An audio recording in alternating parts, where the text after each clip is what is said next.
Kita harus bongkar semua. Siapa orang kurus di balik ini? Saya berbahaya Bang Karni sama dengan yang Surya. Saya nggak tahu maksud orang kurus itu. Tetapi juga sekaligus penghinaan kepada Kejaksaan Agung juga gitu. Ini mengapa maksud saya tidak terlalu mewah lari dari analisis hukum. Karena bisa banyak yang tersandera dengan seperti ini. Sekuensi resikonya menuduh orang kurus itu kan itu yang tersisa. Saya termasuk agak bisa.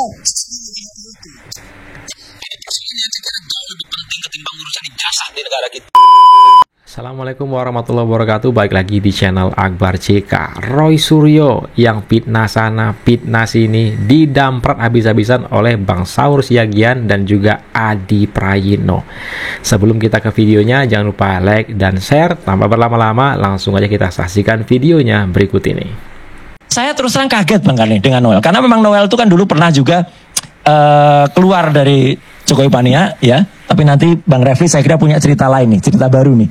Sebelum ke Jokowi Mania itu ternyata sempat mampir kemana gitu ya. Nah tapi waktu itu dia bela Munarman. Noel ini berani loh bela Munarman. Dengan konsekuensi dicopot komisarisnya. Nah saya sempat agak simpati ini pada ini. Apalagi Bang bilang kalau, itu Bang Saur bilang kalau kok mati gitu. Tapi ternyata kan, waduh kok malah ketangkep dan. Tapi tetap akhirnya saya harus bilang Bang Karni, saya tetap lebih apresiasi kepada Noel ya.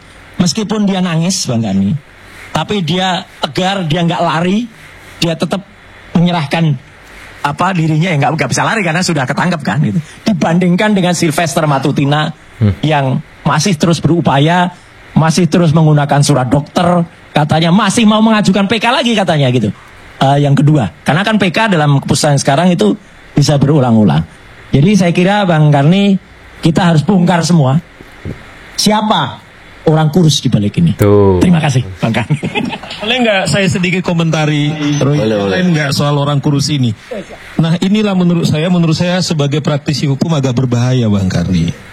Sebab tadi Surya juga mengatakan banyak orang kurus di sini, atau mungkin semua orang kurus di Indonesia bisa tersandera. Saya masih ingat begini dulu, Mas Suryo. Yap. Dulu Fahri Hamzah itu waktu pilpres tahun berapa dulu sempat kan Ratna Sarumpait, kemudian dituduh dia disiksa. Padahal perjalanan saya masih ingat, saya di forumnya Bang Karni. Padahal oplas waktu itu ya. Jadi waktu itu gini, masalahnya statementnya Fahri itu dia mengatakan begini, begitu biadab kok laki-laki sanggup mengenai seorang wanita. Perjalanan waktu ternyata lain. Nah saya bilang sama Fahri waktu itu, saya kira jejak digitalnya ada. Fahri, dalam banyak hal kan kita berbeda pendapat. Problemnya ketika Anda tuduh biadab, barangkali saya juga secara sensitif itu merasa tuduhan itu ke saya. Tapi fakta hukum mengatakan dia adalah dioperasi. Saya ingat waktu itu Fahri harus gentleman, saya bilang. Saya Fahri Hamzah, hari ini sahabat saya dengar mungkin. Ternyata saya salah. Sayalah yang biadab itu gitu loh. Terserah Fahri, saya bilang. Saya ingat tuh di forum kita nih Bang Karni. Tapi Fahri saya bisa hargai, dia tidak mengomentari, dia diam. Ketika masuk di YouTube, dia hanya menuangkan air aqua ke gelasnya. Maksud saya inilah kenapa maksud saya berbahaya Bang Karni sama dengan yang Surya. Saya nggak tahu maksud orang kurus itu, tetapi juga sekaligus penghinaan kepada Kejaksaan Agung juga gitu. Penghinaan. Ini mengapa maksud saya tidak terlalu mewah lari dari analisis hukum, karena bisa banyak yang tersandera dengan seperti ini. Misalnya kan pertanyaan normatif misalnya kan pasti sangat wajar. Mas Suryo tunjukin siapa orang kurus. Tapi bisa repli, bisa semua. Ini menurut saya agak berbahaya. Makanya narasi hukum tidak semewah itu. Oleh karena itu dengan hormat juga saya harus minta juga Mas Suryo itu harus hentikan seperti itu. Atau memang sebut namanya. Sebab saya juga apakah saya merasa kurus setengah kurus, saya jelas. Tetapi inilah menurut saya berbahaya. Kalau seperti ini ya berbahaya. Saya pikir repli boleh, setuju. Tetapi ini menyangkut sifatnya itu adalah soal gender. Nah, sementara Suryo kan tidak mau nyebut namanya. Nah, oleh karena itu yang saya katakan kenapa termasuk misalnya udah bubarkan relawan Jokowi dan lain-lain. Akibatnya itu yang saya bilang, saya termasuk juga karena ini Indonesia Lawyers Club, saya paling menganalisirnya, kecuali misalnya Andi Prayitno mungkin soal presisi dan lain-lain. Nah, oleh karena itu saya harus juga katakan Mas Suryo juga harus cabut pernyataan-pernyataan seperti itu, karena itu juga menyakitkan juga kepada Kejaksaan Agung. Kalau kita konsisten juga untuk menghargai yaitu penegakan negara hukum, itu saya kira yang harus kita. Justru sedikit Bang Karli, justru Bang Saur, kalau saya tuh justru membela dan menyayangi kejaksaan. Itulah makanya yang harus kita kutuk itu adalah kejaksaan. Kita tahu kejaksaan ini hebat. Coba konsekuensi resikonya menuduh orang kurus itu kan itu yang tersisa. Saya termasuk agak bisa susah menerimanya itu. Nah, tetapi kalau kita konsisten sebagai negara hukum, ada putusan yang telah ingkrah. Nah, tadi Bang Karni bilang, saya juga mengatakan itu. Jangan sampai nanti kejaksaan ini didemo. Apakah betul Anda bisa diintervensi? Ini kan berbahaya. Jangan-jangan nanti semua hukum yang dilakukan kejaksaan kemudian bisa kita tuduh oleh orang kurus misalnya, atau orang gemuk.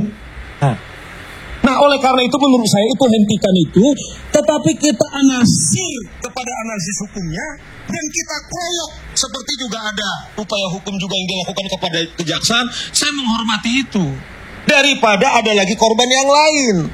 Itu maksud saya, catatan kepada Mas Suryo. Terserah Mas Suryo seperti apa, tapi sebagai sahabatmu saya kasih komentar soal itu. Terima kasih.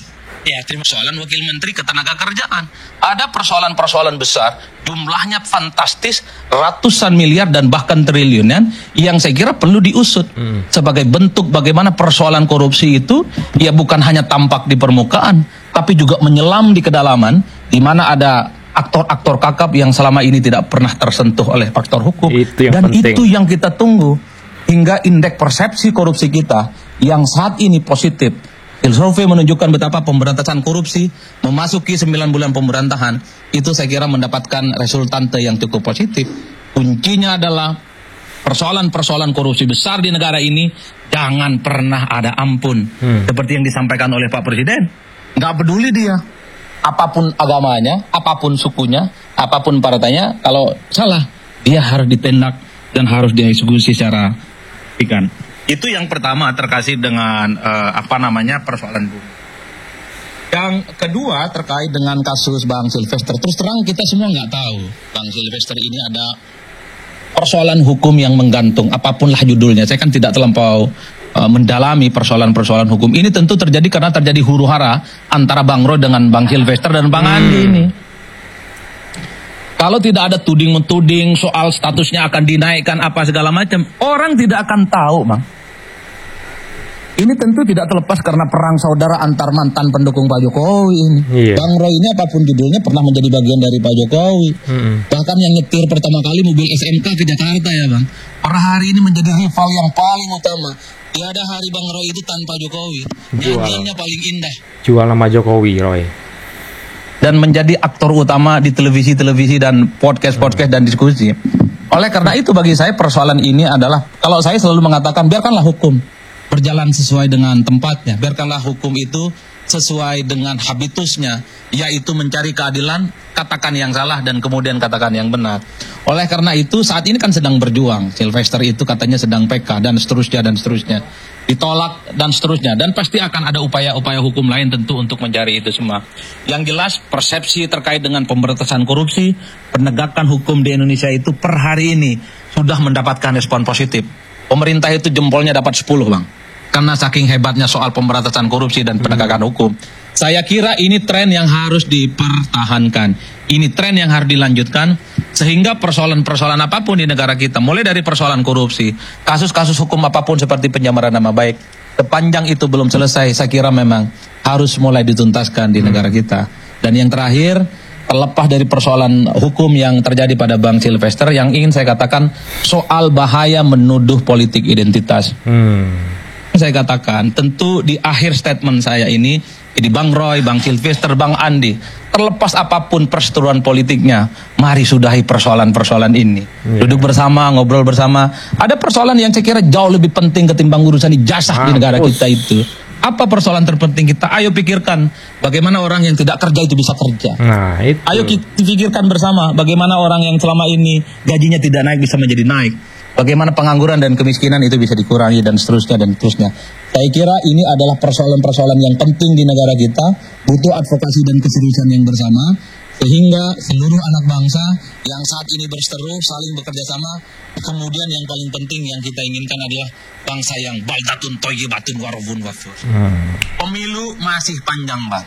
Tahan dulu energinya, staminanya tahan, dan saya kira inilah yang kemudian disebut oleh publik. Jangan sampai buang-buang energi untuk sesuatu yang sebenarnya tidak terlampau penting untuk urusan dan bangsa dan negara. Ada yang lebih prinsipil, kemiskinan, keterbelakangan, dan kesejahteraan. Saya kira itu adalah agenda utama yang mesti harus kita hadapi di masa-masa yang akan datang. Yang benar dari Allah, yang salah dari syaitan. Saya tidak berbuat apa-apa. Terima kasih Bang Karni. Wassalamualaikum warahmatullahi wabarakatuh. Sedikit Bang Karni, karena tadi saya disinggung gini. Terima kasih nasihatnya juga Bang Adi Pray. Tapi menurut saya tetap tidak setuju kalau dikatakan soal ijazah itu nggak penting. Penting, soal ijazah itu penting karena yang namanya kejujuran dan kenegaraan. Astagfirullah, penting.